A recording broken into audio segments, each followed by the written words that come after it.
Thanks for staying with us here on Live Now from Fox. I'm your host, Christina Evans. As promised, before we went to our 2-minute break, we're continuing our coverage in the aftermath of the devastating earthquake there in South Asia. So as you can see there, we're taking a live look in Bangkok right now as the recovery efforts are still underway at this point. So what we know is that a powerful 7.7 magnitude earthquake rattled much of Southeast Asia on Friday, resulting in mounting casualties and flattened skyscrapers from Myanmar to Thailand. The epicenter, though, of that devastating earthquake was in Mandalay.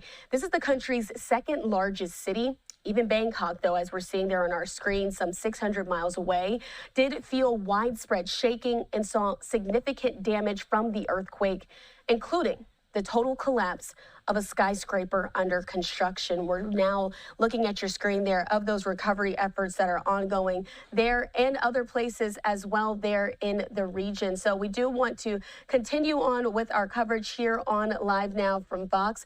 I want to bring into the conversation now Christina Duschl. She's the IFRC operations coordinator there for the Asia Pacific region based in Geneva.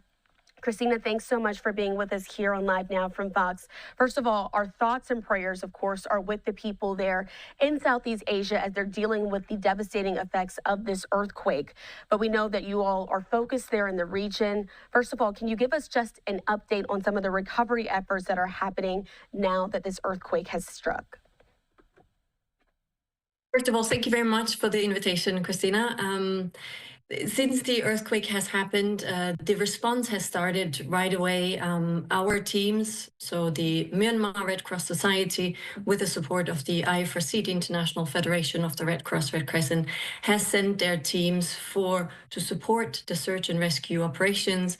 It also is providing some first aid support, transportation of wounded to hospitals, pre-hospital care, and is also deploying the disaster teams. So the National Society, the Myanmar Red Cross Society, has a huge amount of big network of volunteers that have been also deployed to the affected areas.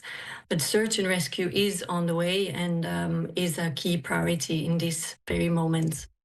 And Christina, of course, for some folks who maybe aren't super familiar with the region and sort of the regular challenges that are facing that area in general before the earthquakes hit, how does your response there, making sure the necessary goods and things that are needed in the aftermath of a tragedy being on the ground, how important is that at this point? It is going to be a massive operation with many challenges, as in every earthquake operation. We are still seeing how the impact is unfolding, and unfortunately, humanitarian needs are big already, and we expect them to be bigger as we see and have access to the affected areas and see the destruction that is happening. We do have support and stocks in country with our National Society that is already responding, but the affected area in the northwest,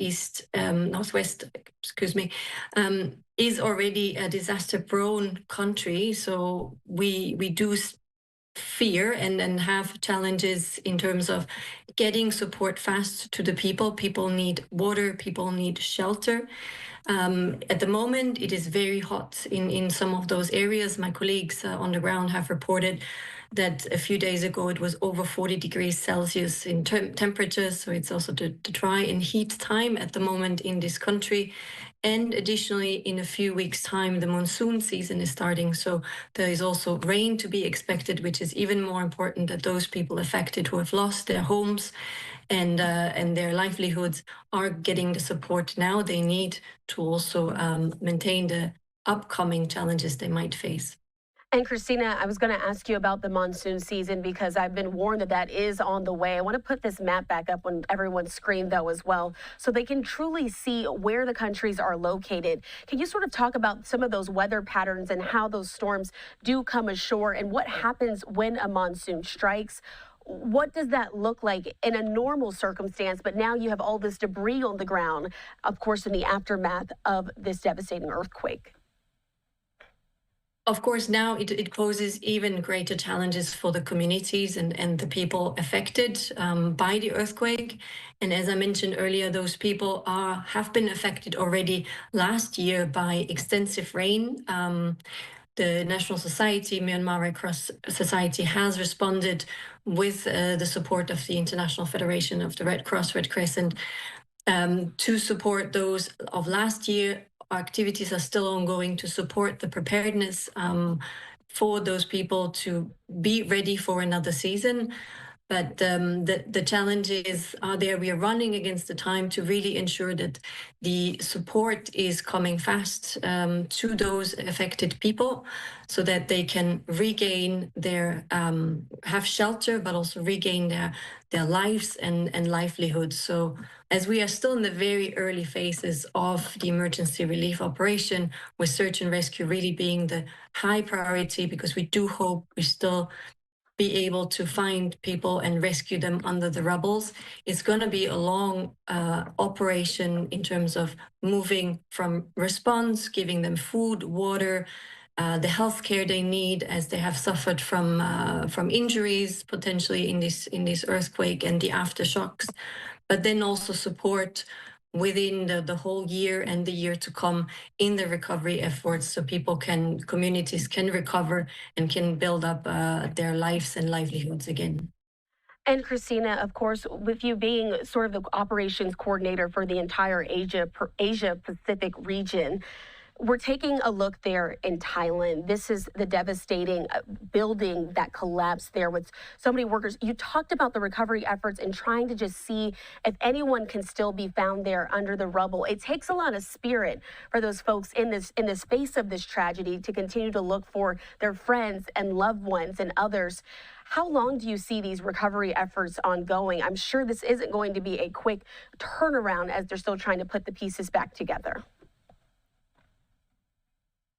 I cannot give you a time. It's going to be a long recovery. At the moment, we still hope to find people and save lives as people are still trapped in the rubbles. They will need long support for recovery. Most of those and many of those affected now by the earthquake have been affected by multiple disasters and vulnerabilities. In Sagaing, one of the areas affected has one of the biggest internally displaced population in the country, where we do know that there are a lot of vulnerabilities and humanitarian needs already before the earthquake, which are now increased because of the effect and impact of the earthquake. So we are planning and launching an emergency operation for at least 2 years, but our delegation is in country, and with the long-term partnership with the Myanmar Red Cross Society, they are in those communities. The branch is volunteers who will work and support those communities on the long run. And just to show some of the efforts that are already ongoing on the ground, as you've been talking about here, Christina, the Myanmar Red Cross saying this is the ongoing response there at Mandalay. They say they're providing temporary shelters for search and rescue teams working to find those missing after yesterday's earthquakes. Shelters are also being provided for rescued monks alongside those first aid and emergency support as well. So there's no directive time. You said this for 2 years at least, you all are looking into the future. But let's talk about overall some of the things that are needed as well. Is there anything that folks can do at home that they're able to donate or reach out to make sure that their efforts are also felt as they try to support the folks in Southeast Asia? Thank you very much for this question, and I do appreciate support, and the solidarity is needed for those affected now in Myanmar, and the local organizations supporting and being on the forefront of the response to support those in need. We, as the International Federation of the Red Cross, Red Crescent, we support and appeal for support on behalf of the Myanmar Red Cross Society. This is a network of 191 national societies, where the American Red Cross is also part of it. So through the local Red Cross, and engage with them to understand what is the best way to support. It is important that support comes into the country, but there are also resources in the country that we can mobilize with the necessary resources we receive. And so, again, we're taking some of these live images right now that we still have in our newsroom of these recovery efforts that are ongoing. We have Christina here with us from the International Red Cross Federation. You all are reaching out in that area. Any final thoughts that I have before I let you go? Final thoughts are with our teams and volunteers, every local actor that is responding. It's a tireless effort. They're working around the clock. And we, as an International Federation, Red Cross, Red Crescent, are trying to support, scale up the response to ensure that we bring the necessary support to the communities as fast as possible on the short run for the emergency response that is needed today, but also for the next days, months, and years to come to regain their lives. And it'll certainly be a story that we're continuing to follow and track here on Live Now from Fox. Again, Christina Duschl, she's there. She's the operations leader for that entire region there. Thank you so much for your work. We know it's going to be some long days and nights ahead for you as you guys are still efforting some of those recovery efforts, but we certainly appreciate you for taking the time to speak with us here on Live Now from Fox. Thank you so much for the invitation. All right, we did want to bring that story to you because it's one that we've been following and we're going to continue to follow, as I said, for the next few days and months as they're doing those recovery efforts. Let's take one more look there in Thailand right now. This is live in Bangkok as they still have those efforts ongoing. You can see the flashlights there on your screen as they're searching through all of that rubble. It's been devastating to watch some of these images come into our newsroom, but those folks, they are hard at work trying to clear the rubble. And as we just heard from the International Federation of the Red Cross and Red Crescent, with the ongoing recovery efforts, they're still digging through the rubble at this point in hopes that they can find folks who survived this earthquake and this building collapse that happened as a result. So some of the numbers that we did have as an update from a bit earlier today, we're hoping to get more updated numbers as we receive them into our newsroom. But we do know that the Royal Thai Police said that at least 9 people were killed and at least 9 more were injured when this high rise that was under construction collapsed. But more than 101 people are still missing right now there as those crews are working through the nighttime, evening, and overnight hours searching for trapped workers as well.